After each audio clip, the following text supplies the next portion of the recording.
All right, I have it's 101. So, hello and welcome back for season three of the emerging science of anaerobic digestion. I'm excited to have a couple great guests today to help kick off our season three. We have Dr. Mark Wright and Dr. Elmin.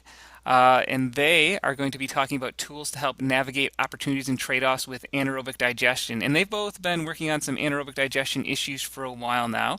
Elmin did a lot of work with the Sea Change project, looking at the potential for anaerobic digestion of herbaceous feedstuffs and other opportunities in Iowa.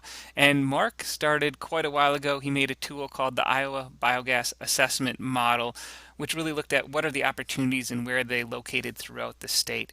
So super excited to hear what they've been up to, share some of their updates, and get a chance to visit with them today. As always, if you have any questions, feel free to type them in the chat.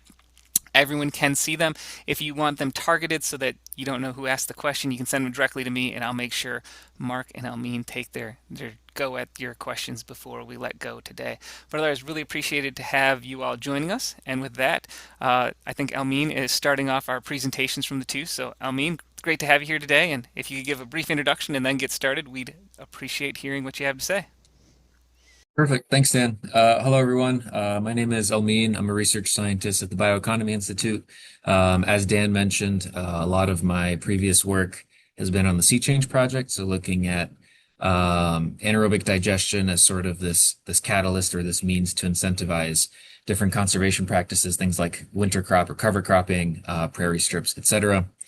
Some of what I'll be presenting today is a tool that's sort of come out of this project, somewhat related to that, but I think a bit more broadly related just to anaerobic digestion and farming in general. I'll let Mark introduce himself real quick, and then we can get into the presentation. Thank you, Elmin. Mark Wright, Professor in Mechanical Engineering at Iowa State University. As Elmin and Dan have mentioned through their generous introduction, we've been working on anaerobic digestion for almost a decade and trying to understand what are the economics and environmental benefits that can make it both more economically attractive and sustainable in the long term. Elmin? Cool. Thanks, Mark. Also, a cool thing to note, both Mark and Dan were on my PhD committee, so this is kind of fun for me. So getting into it, we're going to talk about two tools today. One is called the FEAAD tool, Farm Energy Analysis with Anaerobic Digestion Tool. And then following this, Mark will talk about his tool, the IBAM tool, the Iowa Biogas Assessment Model. So they're both different, but both related to anaerobic digestion. So I'll get started with the first one. So talking about tools is kind of challenging because I can spend, 5 minutes and give sort of a quick overview of like, this is how you use the tool. This is kind of what you can use it for. Or I can talk about it for a few hours and go into the nitty-gritty of all the details. But, finding something in between is a little bit challenging. So you're going to get some data or some details, but it'll be more of a higher level overview. So as far as what I'm going to talk about for the feed tool, I'm going to talk about what it is, how it works, how do you use it, what would you use it for, some of the main features of the tool, what I'm expecting to update. It's sort of in version 1 right now. And then maybe do a quick case study and sort of demonstrate the tool. So as far as what it is, it's a spreadsheet-based tool, and it's meant to be pretty dynamic. So as you start changing inputs, it'll automatically start updating the outputs for you, so you get real-time feedback. And the goal is to help users estimate the energy use, nutrient availability, and greenhouse gas emissions coming from farming systems, but also looking at what happens when we start to integrate anaerobic digestion on these farms in terms of what are the economics of the anaerobic digestion system look like? How does it affect maybe your cropping system, greenhouse gas and other environmental impact categories? And so it was sort of a play on words from the original farm energy analysis tool, FEAT tool. That was built out of Penn State a little over a decade ago. And that one was designed for essentially you would say however many acres of whatever crops you would grow. And it contained a whole literature database of the energy it took to create the inputs that you would need to grow those crops. The estimated amount of inputs that you would use, whether it's a fertilizer, herbicide, or seed, and then also the estimated emissions, so nitrous oxide emissions, for example. When it comes to the feed tool, the goal is really to develop something that was simple, but still effective and accurate. And so we want the user to be able to learn about what are some of the potential benefits, opportunities, or trade-offs between different agricultural and anaerobic digestion related practices. So this is more of a farm-focused anaerobic digestion use case. And it's not really designed just for researchers. I would say it's designed more broadly for stakeholders and students. In fact, it's even been used in a few classroom settings at this point. But I do think there is value for researchers in it too, and we can talk about that. So how does the tool work? Well, it considers pretty much three things. I'm going to pull out my pointer. It considers three systems: cropping system, livestock slash manure system, and then anaerobic digestion system. And then what it's doing is at a high level, it's connecting a lot of the math between all of these systems. They're all, when you have on-farm digesters, these things are all, intimately related to each other. And so it's tracking, how much is going where and what's going where, and then estimating how many, of these, for example, these yellow inputs would be used to grow your desired crops or to feed your desired, livestock. And then some basic things. It assumes a farm that's operating under steady state conditions. And then the user can essentially build their own farm. So you'll see over the next slides. And when I open up the tool, it's a combination of different drop-down menus, but then also some user inputs for things that need numbers, more or less. And does come with guided instructions too. And so what it's doing, I guess, a bit more closely is it's tracking mass flows. So it's tracking where the solid's going, moisture, nitrogen, phosphorus, and potassium. And in some cases, even trying to estimate transformations. So when we think about an anaerobic digester, if we're putting in, say, dairy manure, that's of the nitrogen, let's say 30 to 40% of that nitrogen is in an inorganic form, ammonia. Dan probably has a better number, but I think it's somewhere between 30 and 40 on average. Coming out of that digester, the digester, you're not going to lose much of that nitrogen. Most of it is going to be retained, but the form that it's in is going to change. So most likely you're going to end up with more ammonium than you will organic nitrogen. And so the tool has a way to sort of estimate that transformation. As far as where it's getting all of these numbers and all this data, it's a combination of a lot of different sources, a lot of different published literature data, extension reports or extension suggestions, IPCC data, USDA NAS, and different LCA databases, whether it's GREET or EcoInvent or something else, including the another one that I didn't list there was the IFSM, which I believe is the Integrated Farm Systems module that came out of Pennsylvania. And overall, it takes sort of what we call a tier two approach. And so I guess simply put, when I say tier two, think about it this way. So if we think of three tiers, tier one would be like, I mean, as the diagram shows, it's going to have a lot more uncertainty, but it's going to be the most simple answer. So for every acre of crop or for every bushel of crop, you assume a certain emission. So if we talk about nitrous oxide, maybe it's, for every bushel of corn, it's this many pounds of nitrous oxide was emitted. Of course, that's a big generalization. You make a lot of assumptions there. And so ideally what you could do, if possible, is try to put more nuance into it. So, right, there's a lot of factors that go into, I'm going to use nitrous oxide keep using it as an example. There's a lot of factors that go into how much nitrous oxide is emitted from soils, right? The amount of nitrogen that's applied, the weather, precipitation, soil type. I mean, there's a lot of different things in play. And so tier two would be taking it a step further and saying, okay, we're going to consider a few of these things, things that we can maybe more easily consider and sort of lump into smaller and smaller groups. But it can't consider everything, right? And so tier two, I would say, is a more nuanced approach, but still not perfect. Tier three is where you start to get into really the advanced modeling. And a lot of times you need some pretty specific software just to do that. And it's pretty computationally expensive, most likely much more than you can do in a single spreadsheet. So we stuck with the tier two approach. And this tool is publicly available. So on the Iowa State Digital Repository, you can find it. It's also posted on the Penn State Extension page. And so on the digital repository, we have several different links. Two of them link you to the tool. So one with macros, one without. Macros is essentially just code inside of a spreadsheet. So there are certain buttons, for example, these are case studies. And those buttons, all they're doing is essentially autofilling different cells for you. And so to do that, you need that code. But because there are limitations based off of either the institution people work at, or if sometimes you kind of have to go through your spreadsheet settings or your file settings in order to enable them on your computer. We added a version that didn't have these macros. Preferably, users would use the macros when they can, but you have that option in case you can't. And then there's also an intro guide, excuse me, and then a user guide too, just to help users get familiar with the tool and how to get started. So going a little bit into how feed works and sort of the inputs that you would put in. First, we'll start with just livestock and manure management. So for this, you essentially what you do for step 1 and 2 is you set up your farm. So you can select between, beef, dairy, or hogs. We don't have poultry in there yet. And for the pigs, you can do, either finishing or farrow to finish as your two options, at least currently. You can choose different manure management options, whether it's a deep pit, a concrete basin for things that are maybe thicker slurries, an earthen basin or a lagoon for those more dilute manure storage systems, and then covered storage. And then you can also play around with different application methods and timings, as well as how much you want to apply at each one of those events. The second system would be the cropping system.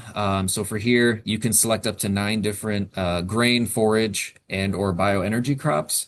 And these are pretty much the ones that are most commonly grown between Iowa and Pennsylvania. And I should also say this was done in collaboration with colleagues at Penn State.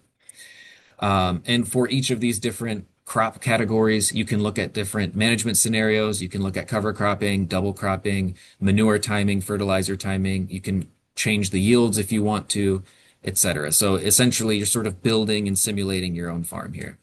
And this is important to note. When it comes to the tool and estimating how much essentially feed or what you're feeding and how much you're feeding and what you're purchasing to feed your livestock, the tool assumes that as long as that crop is relevant to what that animal would feed, everything that you grow is being used to feed your livestock. So, for example, if you're growing alfalfa, but you say you have pigs, the tool is not going to assume that you're growing alfalfa for your pigs. It's just going to assume you're growing alfalfa for something else.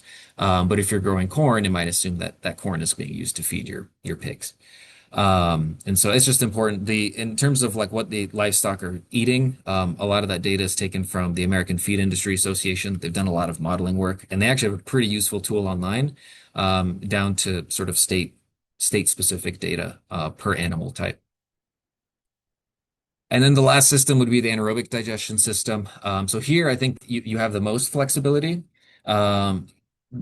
For the user, you can select between various different feedstocks to either solely digest or do a co-digestion with. Different types of agricultural feedstocks. So this would be, of course, your manure, but also agricultural residues like corn stover, and then also potentially winter rye or warm season grasses if you wanted to. And then you do have the option to include food waste into that as well. There's a few different food waste categories. Some of that data is taken from the USDA. I can't remember the name of the tool, but it's something around like the Biogas Assessment Tool.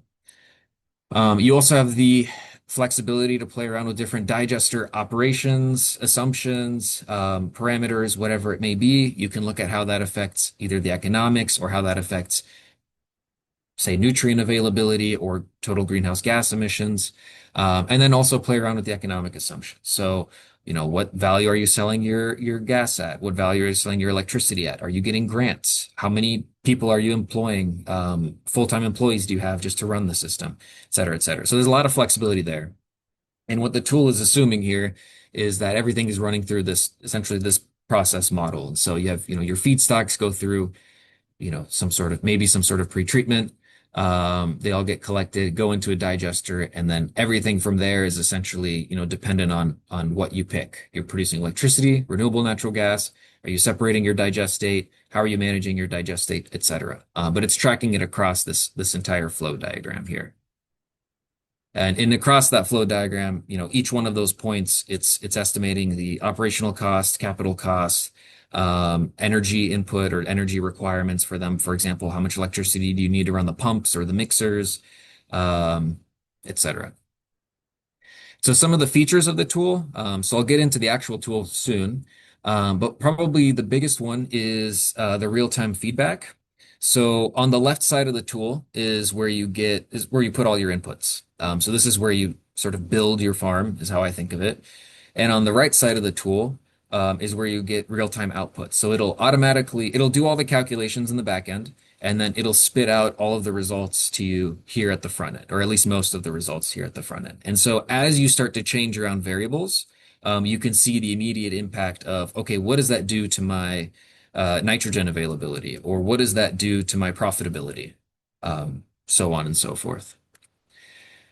And on top of that, for many of the categories, it automatically makes direct comparisons. So it'll assume a farm that has no digester, and then it'll also assume a farm that is otherwise identical but has a digester. And so you can see how the digester could impact either the greenhouse gas emissions, the total energy analysis, or nutrient availability. And so you'll see it often listed as baseline farm or the farm with AD, baseline being no digester, farm with AD, of course, being the one with the digester. And as far as the main outputs, shown you some of this already, but first one is greenhouse gas emissions. So it'll give it to you sort of on a breakdown on a global warming potential GWP 100 basis. And this is farm level. So this, when you do a full life cycle assessment, usually there's a functional unit like, what is your total emissions per bushel of corn? This is just looking at it from the full farm because you could have many different functional units. And so you can just do it yourself. You can just divide it by whatever you want if you want to do it that way. But it'll give it to you based off of different categories. So what's coming from the animals, what's coming from the manure, what's coming from the cropping system, etc. Then there's nitrogen availability. So the tool will estimate the nitrogen demand for your crops. A lot of this is based off of publicly available extension data. So based off of what crops you're growing and how you're managing them, it'll estimate how much nitrogen is needed on that farm. And then it'll also tell you for your manure and for your digestate, again, those two different scenarios, how much nitrogen is available to apply. So the yellow is what would be considered plant available. So you can think of that as anything in the yellow would be offsetting synthetic fertilizers, and anything in the white would be stuff that would most likely just get lost, either through volatilization or leaching or runoff events, et cetera. And again, these are all based off of extension estimates. Third one is the energy analysis. So this is what the original FEAT tool did a really good job at. So it's looking at how much energy is being used to produce your seeds, your fertilizers, your herbicides, all of your inputs. And because now we've added anaerobic digestion, now the farm is producing energy. And so we can do sort of an analysis between energy inputs for everything on the farm versus energy outputs from the digester system. And so you can look at sort of the comparisons there and see, is this farm now a net energy exporter or is it still technically an importer? And then lastly is the economic feasibility. So this for the economic analysis, does not consider the farming situation. It only considers the digester technology. And of course the feedstocks that go with the digester. And so what you'll see from the main page is this sort of return on investment. So as soon as it crosses this x-axis is where you get that sort of return. So in this case, it'd take about 8 years to get a return. But then also in the summary page, there are other things that'll show you things like where are the costs coming from, and then also it'll do a sensitivity analysis looking at a few different variables to see sort of what's the biggest driver or what are the parameters that would most affect your total profitability. And so almost done. Features here. Another one of these features, and I think this one would probably be more geared towards researchers, is the ability to do scenario analysis. So while you can do a sort of with anaerobic digestion and without anaerobic digestion comparison, if you really want to compare different farming strategies or sort of different scenarios that are a bit more complex than that, the tool allows you, essentially there's a button that says save scenario. You can put a title to it, you can put a description, and what it's going to do is you can't see it because it's actually about like 100 columns long, but it's going to record all of the outputs, almost all of the outputs, and all of the inputs for that scenario. And then, you can run however many scenarios you want and then do your comparison on your own later, without having to sort of rerun them over and over and over again. So it saves all that data for you. And then the last one, again, more research centric, would be helping build life cycle inventories. So the tool is essentially estimating all of these different inputs that you would need for your farm and also for your digester. But at the same time, it's also estimating a lot of the emissions. And so when it comes to doing life cycle assessment, one of the things that takes the most amount of time is building your inventory. So figuring out, what all materials do I need, what emissions are there, et cetera, et cetera. So the tool can be useful for helping at least get started with some of that. And lastly is the case studies. So this is where I'm going to sort of transition over to the tool. But the tool does come equipped with two case studies, both from real farms, although they don't perfectly match what's on those farms. One is of a 2,200 beef cattle operation in Iowa, and one is of a 1,000 cow dairy in Pennsylvania. And so my recommendation is for any new users to get started because there is a lot of options.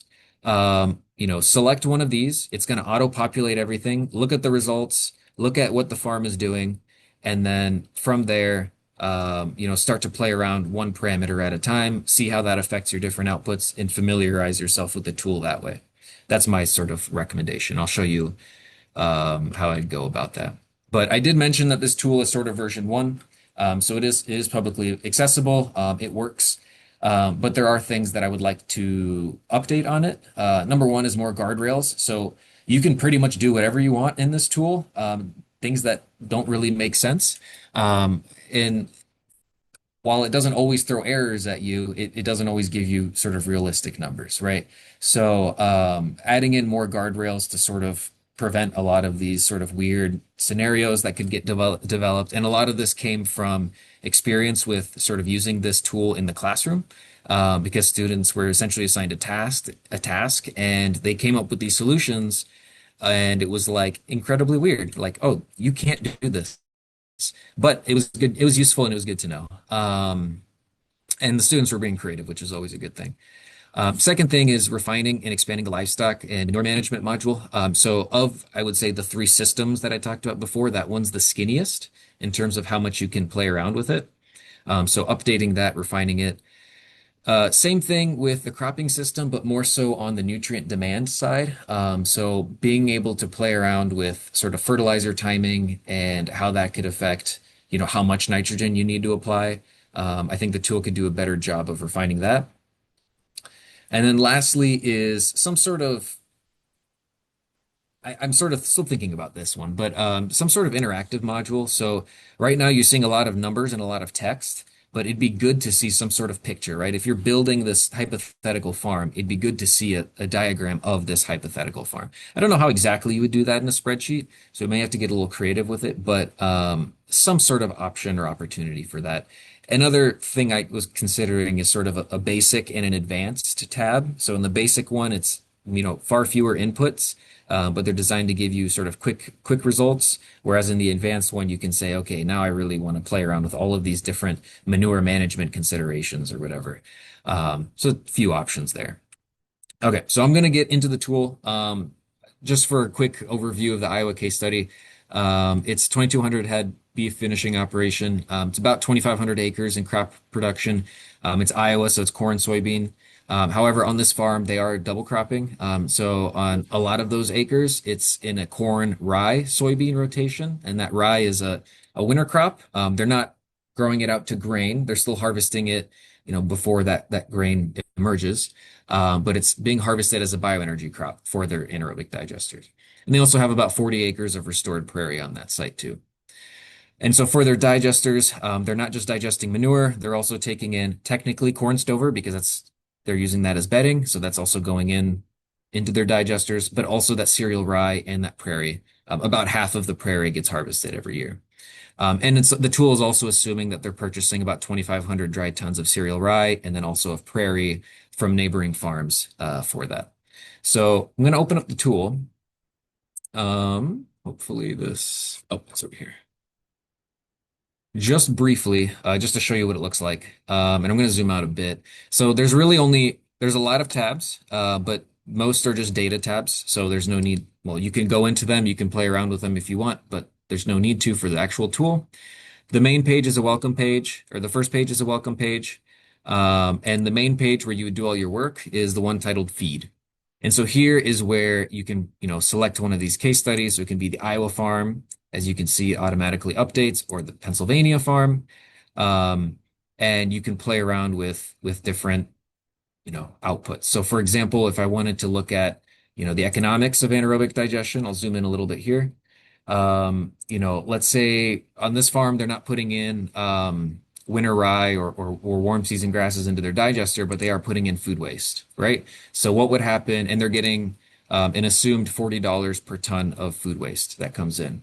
And so what would happen now if I change that to 60, right? And you can see what the effect of the economics are there. All of this in real time. And I can play around with different assumptions too, discount rates, whatever. I don't want to take away too much time from Mark, so I'll leave that portion at that. And Mark, do you want me to open up your slides or do you want to share? Um, Go ahead, Almin, if you could open your slides, I think that might be easier. Go for it. Right. Well, thank you, Elmin, for that presentation. As Elmin mentioned, we could spend all day going into the tools, but I just want to give you an overview of what the Iowa Biogas Assessment Model tool was aiming to accomplish. This is work that was sponsored by the Iowa Economic Development Authority to try to utilize Iowa's underutilized waste and manure resources. So if you go to the next slide. The tool is really two parts. It's the IBAM mapping tool and the spreadsheet. The spreadsheet used to be live, but now there's a downloadable version that you would use on your computer, similar to Elmin's spreadsheet, but not as featured as his. The mapping tool allows you to navigate Iowa's resources to identify locations where you might want to build a digester or work with an existing digester or farmers or livestock.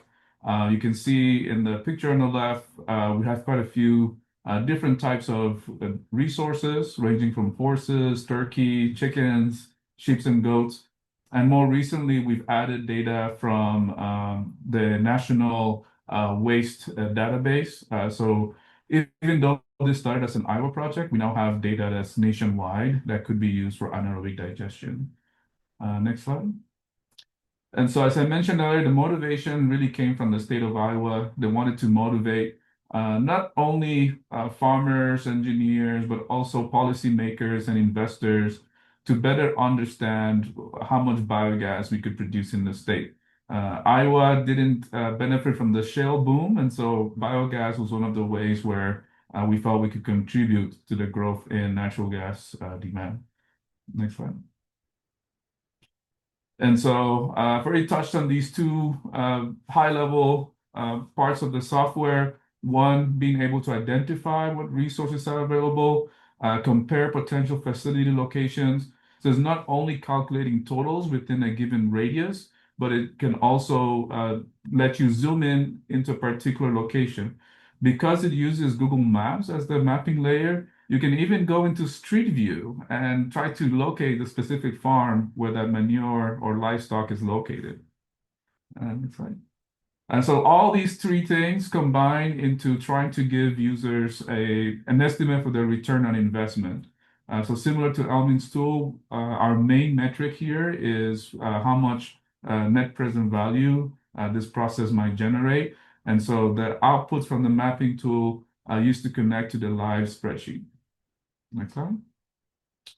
And so to use the tool, we have the map layers for multiple sources, and then the user selects a collection radius. So you can see here the green, yellow to green background is the amount of corn stover residue. That's the main residue that we have included in the map. But you can include other layers, different types of animals, and also different types of infrastructure. If you want to know where the power plants in now are located, maybe you want to co-locate with existing natural gas infrastructure. We have pipelines, we have power lines, all included. Okay. And so let's say we focus here on Decorah, Iowa. You want to know how much biogas you could produce near this location. So you would pick a circle around this location. Next slide. And this is from Google Maps. If you look at Google Maps, you can see that in this area, there's a county landfill and a wastewater treatment facility. And so you might be interested in knowing, maybe you can use resources from both of these locations. And so we would now using IBAM, click on the location, specify a radius. You see here it's 5 miles. You can also enter an address and it will try to find that address using Google Maps. And then once you have that, you can see that near Decorah, we have about 5 different structures that we're interested in. There's a cattle beef feedlot. Luther College might be a source for biogas, as well as entrepreneurial students who might want to work in your facility. We have swine. We have food manufacturing facilities if you want to use food waste. And then you have a natural gas pipeline. It's expensive to build a pipeline. And so if you can connect to a nearby pipeline, then that might save you some investment costs. On the top left, on the top left, you can see that a summary of the math results. And we used different factors to try to estimate based on, for example, the number of chickens, how much biogas potential could be generated in cubic meters per year. And so for each of these different locations, you can see that right now, in this case, Stover has the highest potential, and landfill transfer stations are the second one. And then all your other livestock sources are listed here. Obviously, these potentials do not include calculations like logistic cost, truck transport, farmer participation, and so on, but it just gives you an upper limit of what you might be able to generate.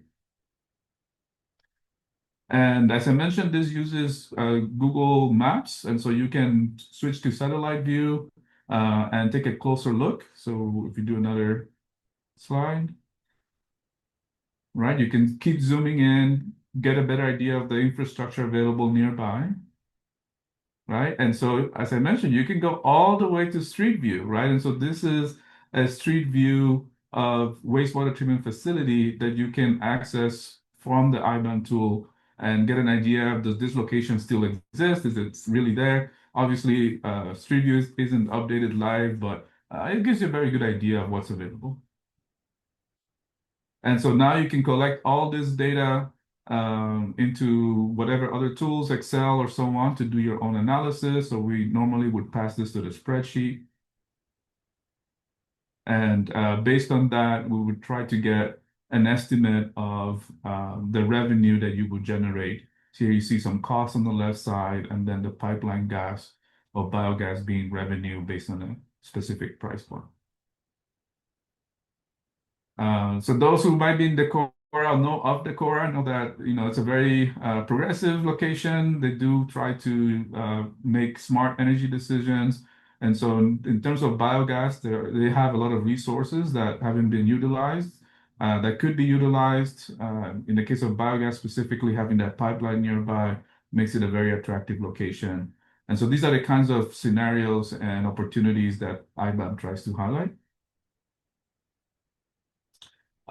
If you're a company and you're trying to use this as a serious tool, well, there's some steps that the tool doesn't address. Certainly, these resources need to be verified, they change from season to season. And then you also need to develop a detailed project assessment, identify who your suppliers are going to be, and so on.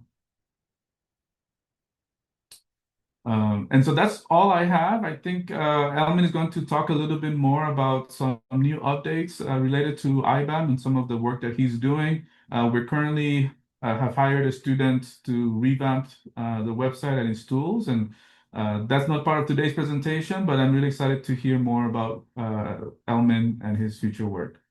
So Elmin, take it away. Thanks, Mark.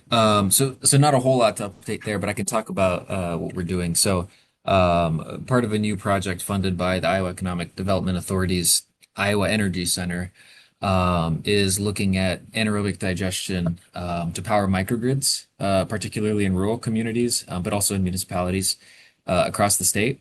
And so actually the IBAM tool is going to be pretty instrumental for that, because this isn't going to be just on-farm systems or, necessarily existing systems, but it'll be essentially working together with, the different RECs and municipalities, figuring out, where would this concept be essentially best suited? Because the one thing that's really nice about digesters is that, solar and wind are great, and there are definitely great applications and uses for them, and we have a lot of them in the US. But they don't provide pretty steady base load power, right? It depends on when the wind blows, when the sun is shining. Digesters are different. They're designed to produce gas continuously and constantly. And if you're producing electricity, for example, you're running that through a generator almost all the time.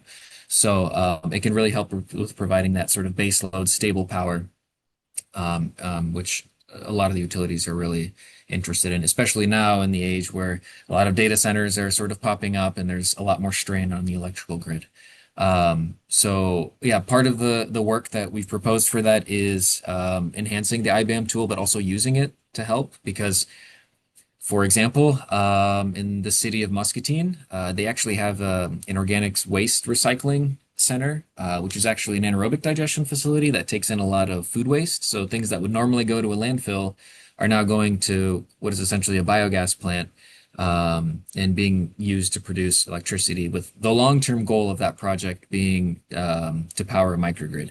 Um, they're not quite there yet. I think the project started back, I think they either broke ground or started operation back in 2025. So it's still pretty recent. We'll see how that goes. But yeah, I think that's just an update on that. Awesome. Thank you so much for both your presentations. I do have a couple questions for you before we get out of here today. Elmin, the first one's for you. When you look at some of your life cycle assessment in your model, what are some of the things that you had the most uncertainty about or concerns for where the coefficients or the modeling you had to do is accurate? Yeah, good question. So I will sort of give this caveat of the feed tool is not meant to be sort of this final running a scenario in feed doesn't necessarily do a complete LCA or complete TEA. I think, every scenario should be evaluated as robustly as you can. So there's a lot of assumptions and generalizations there. If I were to pick a few that had the greatest uncertainty, oh boy, it really depends. I think when you talk about food waste, that's sort of, the elephant in the room there because what is food waste? There's a few categories there, so it's pretty static. But again, like slaughterhouse waste, like what's inside of slaughterhouse waste? What could be a lot of different things. Vegetable waste is the other one, and I think the last one is municipal waste, but that could be a thousand different things with a thousand different nutrient profiles and methane potentials, etc. So that's one. If we're not talking about the food waste, hmm, I would say that's a good question. I think everything's going to have a fair bit of uncertainty. The soil organic carbon stock changes, of course, is going to be a big one. And the tool does give sort of this option if you want to make a low, medium, or high assumption. So it'll essentially run based off of a lot of different scenarios, just different confidence intervals. Um, but there's a lot of uncertainty there because, for example, if you're starting with soil that's really low in soil organic carbon, breathing on that soil is pretty much going to increase your SOC. If you start with really high SOC, really rich soils, it can be tough, right? You're not going to gain that much year over year. And so that's one of the challenges. A lot of the times we have to just do state averages when we make our assumptions. And so when it comes to like tillage practices or whatever, right? No till versus conventional till is going to give you big differences in a lot of things. Yeah, I hope that answered it. Yeah, that sounds perfect. And then the second one is maybe more for Mark, but I think it's maybe to both of you. In your some of your life cycle work and your economic assessments, have you noticed any trends in about what it takes to make economically viable projects in Iowa? Mark, do you want me to go first or do you want to go first? Go ahead, Elmin. Yeah. Scale is probably number one. So a lot of what we see in the US is a lot of the growth, I would say, has been in manure-based renewable natural gas production, right? And largely in dairy, and large dairies. So like 3,000, 4,000, 5,000 plus head of cattle. Um, so scale is big. If you're smaller, so you're not producing that much manure, Co-digestion is always an option.